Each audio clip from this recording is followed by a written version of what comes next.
नमस्कार मैत्रिणींनो, हे बघा आज आपल्याला इथं बोंबल्यावालाची शेंग बनवायची बरं का. शेंग अगदी मस्त अशी निसून बिसून घेतलेली पाहू शकता, पाण्यात बी ठेवलेली धुवून धावून. आणि इथं घेतला आहे शेंगदाण्याचा कूट.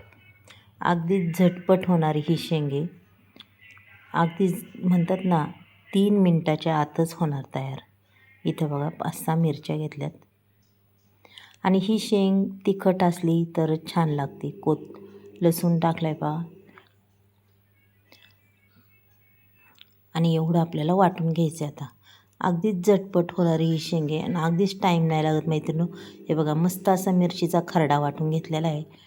आणि आता आपल्याला ही शेंग करायची. तुम्ही बोंबल्यावाल म्हणा किंवा बांधघेवडा म्हणा, याला भरपूर नावं आहेत, पण आम्ही याला बोंबल्यावालच म्हणतो.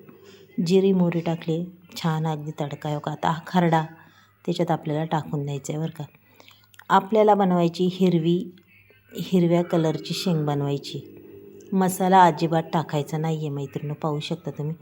आता ही मिरची अगदी छान पद्धतीने चांगली परतून घ्यायची बरं का.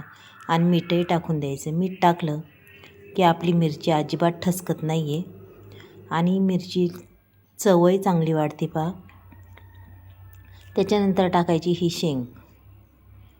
हे बघा आता ही शेंग टाकून देणार. अगदीच खालवर छानपैकी करायची आपल्याला. अगदी थोडी शेंगे मस्तपैकी होणार आणि मस्त चटमटीत तोंडी लावायला खूप छान.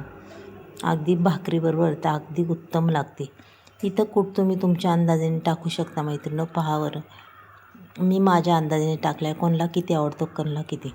5 मिनटं झाकण ठेवून आपण पुन्हा पाहणार आहे आपली शेंग शिजली का. हे बघा पाण्याचं ते एक थेंब नव्हता टाकला, पण हे वाफेवरच शेंग तयार होती मैत्रिणी.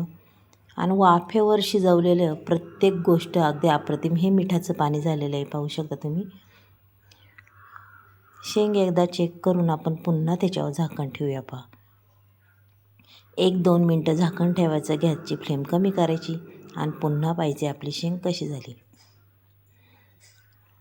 पाहू शकता शेंग एकदमच मस्त झालेली आहे. शेंग तयार बी झालेली आहे मैत्रिणी. आणि रंग बी पहा किती सुंदर दिसतोय मैत्रिणी. आजचा व्हिडिओ हा तुम्हाला जर आवडला तर नक्कीच एक लाईक, एक सबस्क्राईब करा. कोणी नवीन असेल त्यांनीही करा. आणि आजची ही बोंबल्यावाल्याची शेंग कशी वाटली तेही मला सांगा कमेंट बॉक्समध्ये मैत्रिणी. चला मग उद्या भेटूया आपण. बाय.